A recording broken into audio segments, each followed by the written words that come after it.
अब समझ लीजिए, बहुत इंपॉर्टेंट है, बैक ईएमएफ। क्या बोल रहा हूं मैं लिख रहा हूं यहां पर, समझ लीजिए बैक ईएमएफ किससे डिनोट करते हैं भैया, ई बी से। क्या होता है सर ये? सर वैन जब मोटर जो है, मोटर के आर्मेचर रोटेट होता है, when the motor armature rotates it's conductor cuts the magnetic flux. ये तो हमको पता है। जैसे ही हमारा आर्मेचर रोटेट होगा तो क्या होगा, it cuts the magnetic flux. Therefore तो उससे क्या होगा, EMF gets induced, EMF gets induced. ये तो हमारा क्लियर है। Whenever the armature rotate across the magnetic flux and or I can say when the armature rotates, the conductor of the armature cuts the magnetic flux, the EMF gets induced as far as the Faraday law of induction। ठीक है, अब EMF तो induce हो गया।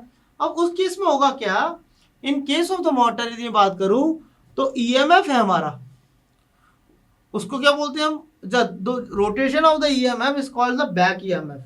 क्या बोलते हैं, the rotation of the EMF is called the back EMF और द काउंटर ईएमएफ। उसको क्या बोलते हैं हम लोग, बैक ईएमएफ बोलते हैं और काउंटर ईएमएफ बोलते हैं। अब according to the Lenz law, Lenz law क्या कहता है कि back EMF opposes the applied voltage. आप जिस डायरेक्शन में अप्लाइड वोल्टेज लग रहा है, बैक ईएमएफ उसका अपोजिट डायरेक्शन में लगता है।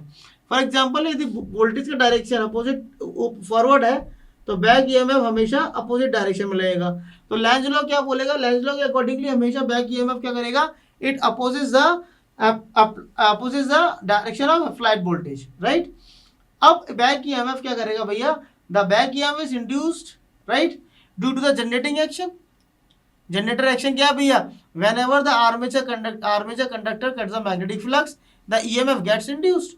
और उस समय हमारा जो ईएमएफ इंड्यूस होगा और जो रोटेटिंग हमारा ईएमएफ है उसको हम बैक ईएमएफ और काउंटर ईएमएफ बोलते हैं। लेकिन इस केस में, मोटर के केस में, यहाँ पर क्या होता है, it follow the law of the length, length का लॉ फॉलो करेगा। और बैक ईएमएफ क्या करेगा भैया, तो the back EMF opposes the applied voltage, opposes the applied voltage since the back EMF क्या करेगा भैया, थोड़ा सा ध्यान दीजिएगा भैया, बैक ईएमएफ इंड्यूस हो गया, किसके कारण इंड्यूस हुआ, जनरेटिंग एक्शन के कारण इंड्यूस हो गया। तो इसका जो मैग्नीट्यूड है यदि हम लिखेंगे तो वो कैसे लिखेंगे भैया, वही होता है जैसा मैंने ईएमएफ इक्वेशन बताया था, P∅N/Z/60A। ये आपका हमारा बैक ईएमएफ आ गया। क्लियर है। तो this all EMF basically always opposes supply voltage, always opposes, किसका अपोज करेगा, सप्लाई वोल्टेज का। इसीलिए हम इसको क्या बोलते हैं बच्चे, इसको हम बोलते हैं बैक ईएमएफ। क्या बोलते हैं, बैक ईएमएफ। यदि कोई बोलता है बेटा कि बैक ईएमएफ क्या होता है, तो आप बिल्कुल घबराना मत, बैक ईएमएफ कोई अलग चीज नहीं है, वही ईएमएफ है जो हमारे पास मोटर में जनरेट हो रहा है। किसके कारण जनरेट हो रहा है बेटा, जनरेटिंग एक्शन के कारण होता है। क्यों, क्योंकि मोटर तो डिपेंड करती है फ्लेमिंग राइट हैंड रूल पर। उसमें क्या होता है, whenever the current carrying conductor plays in the magnetic field, it experiences a force, so that force is basically used to rotate the armature। Armature को rotate करेगा, rotate करने के लिए फोर्स लगेगा। जैसे ही आर्मेचर रोटेट होगा तो और मैग्नेटिक फ्लक्स कट होगा, तो क्या होगा, ईएमएफ इंड्यूस हो जाएगा। और वो जो ईएमएफ होगा बेटा, जो कि इंड्यूस हो रहा है जनरेटिंग एक्शन के कारण, उसको हम बैक ईएमएफ बोलते हैं। और बैक ईएमएफ बेटा इसलिए बोलते हैं क्योंकि उसका जो डायरेक्शन है वो हमारा अप्लाइड वोल्टेज के डायरेक्शन का जस्ट अपोजिट है, जस्ट अपोजिट डायरेक्शन होता है, इसीलिए उसको बैक ईएमएफ बोलते हैं। यदि अप्लाइड वोल्टेज का डायरेक्शन, आपका अप्लाइड वोल्टेज ये है और बैक ईएमएफ का डायरेक्शन उसका अपोजिट, अब डायरेक्शन की बात करूं या फिर मैं बोलूं उसका अपोज करेगा, क्या बोलूं, उसको अपोज करेगा। क्योंकि डायरेक्शन वोल्टेज में नहीं करंट में होता है, मुझे पता है भैया, लेकिन हम जो वोल्टेज है, वोल्टेज का अपोज करेगा, वोल्टेज का अपोज करेगा।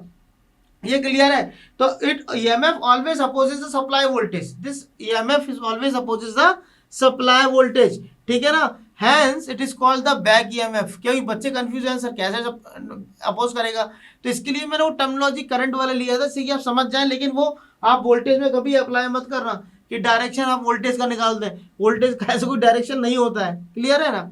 चलिए अब मैं आपको आगे बताने वाला हूं कि आप इस बैक ईएमएफ को ऐसे समझे कि वो ईएमएफ जो सप्लाई वोल्टेज का अपोज करेगा वो हमारा बैक ईएमएफ होता है। और जनरेटिंग ईएमएफ, क्योंकि ये हमारा किसमें स्टार्ट हो रहा है, हमारे जनरेटर में हो रहा है, तो जनरेटिंग एक्शन के कारण, जनरेटिंग एक्शन जो है, समझ रहे हो आप, जनरेटिंग एक्शन के कारण जो हमारा ईएमएफ जनरेट हुआ है वो हमारा बैक ईएमएफ है। क्यों ईएमएफ है बैक भैया? क्योंकि वोल्टेज का वो अपोज कर रहा है, सप्लाई वोल्टेज का अपोज कर रहा है। बस इतना क्लियर है, इतना क्लियर है बेटा। बस इतना ही पूछा जाता है पेपर में, कभी कभार पूछ लेते हैं कि what do understand by the back EMF, और आपके इंटरव्यू में भी ये क्वेश्चन पूछा जाता है what do you understand by the back EMF.